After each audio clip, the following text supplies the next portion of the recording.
दोस्तों, हम लाइफ में बहुत लोगों से मिलते हैं। उनसे मिलकर हमारे मन में अनेक विचार भी आते हैं। कुछ लोगों के लिए अच्छे विचार तो कुछ लोगों के लिए गंदे विचार भी आते हैं। परंतु क्या हो अगर सामने वाला इंसान आपके विचारों को पढ़ ले?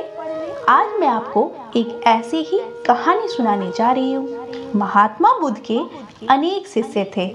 उन शिष्यों में एक शिष्य एक राजकुमार था जो कुछ ही दिन पहले दीक्षा लेकर भिक्षु बना था। बुद्ध उस राजकुमार शिष्य को एक श्रविका के घर भिक्षा लेने के लिए भेज देते हैं।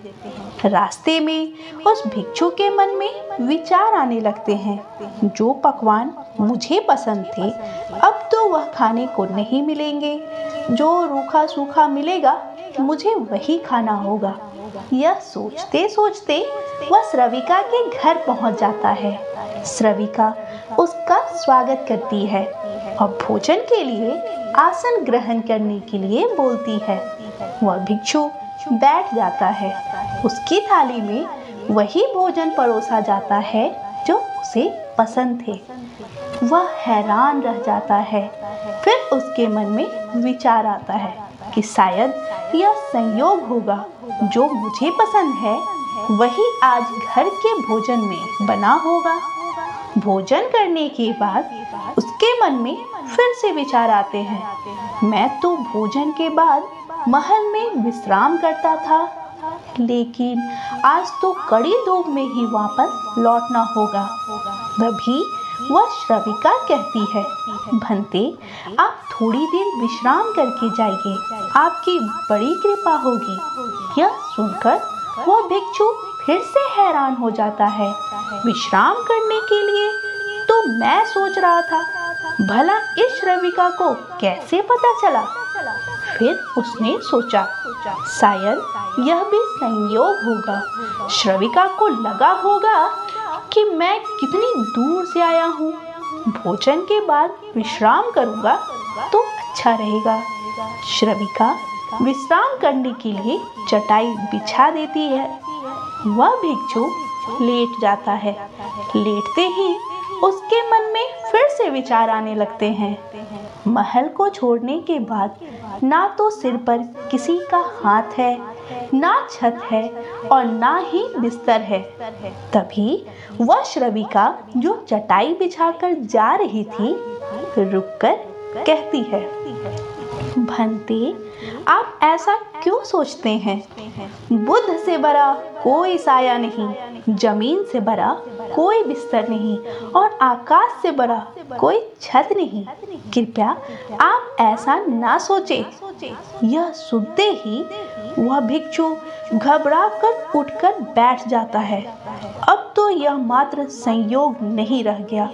वह श्रविका से पूछता है, क्या आप मेरे अंतर्मन को पढ़ लेती हैं? श्रविका कहती है, हाँ, ध्यान का अभ्यास करते करते मुझे अपने विचार दिखने लगे, पर मैंने अपना पूरा ध्यान विचारों पर केंद्रित किया और धीरे धीरे वे खत्म हो गए। अब मेरे मन में कोई विचार नहीं आते, वे शून्य हो चुके हैं। इसलिए अब मैं दूसरों के विचारों को पढ़ लेती हूँ। यह सुनकर वह भिक्षु श्रविका से आज्ञा मांगकर आश्रम की ओर चल पड़ता है। आश्रम पहुंचकर वह बुद्ध से कहता है, क्षमा करें गुरुदेव, कल से मैं उस श्रविका के घर नहीं जाऊंगा। बुद्ध पूछते हैं, क्यों? क्या हुआ? मुझे कारण तो बताओ। तब वह भिक्षु कहता है, मेरा उस घर में बहुत आदर सम्मान हुआ। जो भोजन मुझे पसंद थे मुझे वही मिला, लेकिन वो श्रविका दूसरों के विचारों को पढ़ लेती है। वह सुंदर थी, उसे देखकर मेरे मन में उसके प्रति गलत विचार उठ रहे थे। वासना उठी थी, उसने तो वह भी पढ़ लिया होगा। अब मैं वहाँ किस मुंह से जाऊँगा? उससे नजरें कैसे मिला पाऊंगा? यह सुनकर बुद्ध कहते हैं, नहीं, तुम्हें वहाँ जाना ही होगा जब तक मैं न मना करूं। यह तुम्हारी साधना का एक हिस्सा है। कल जब तुम जाओगे तो भीतर से जागते हुए जाना। तुम्हारे अंदर कौन से विचार उठते हैं, उन विचारों को उठने देना। उन विचारों के साथ लड़ना नहीं। तुम्हारे अंदर जो विचार आएंगे उसका निरीक्षण करना, ध्यान देना।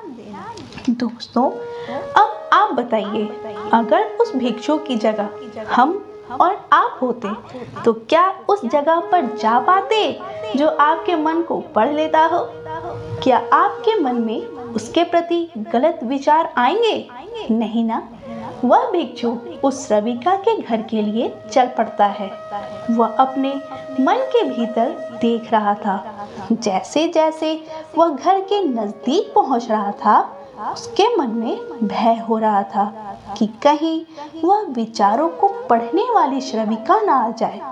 इसलिए वह जीवन में पहली बार जागते हुए मन से चल रहा था। लेकिन जैसे ही वह घर तक पहुंचा तो उसने पाया कि उसके मन में अब कोई विचार नहीं है। वह स्वयं को हल्का महसूस कर रहा था। वह घर के भीतर जाता है, भोजन करता है, थोड़ी देर विश्राम भी करता है। अब वह खुश होकर आश्रम की ओर लौट जाता है। बुद्ध के चरणों में बैठकर वह भिक्षु कहता है, गुरुदेव, एक अद्भुत घटना घटी। जब मैं उस घर में पहुंचा तो मैं भीतर से सजग हो गया, सचेत हो गया। तो मैं हैरान रह गया क्योंकि मेरे अंदर कोई विचार नहीं थे, वह शून्य हो चुके थे। बुद्ध मुस्कुराते हुए कहते हैं, कल से तुम्हें वहां जाने की कोई आवश्यकता नहीं। विचारों को शून्य करने का उपाय है विचार के प्रति सजग रखना। दोस्तों, इस कहानी से हम सीख सकते हैं कि दूसरों के प्रति हमें देखने का नजरिया बदलना चाहिए, अच्छे विचार लाने चाहिए।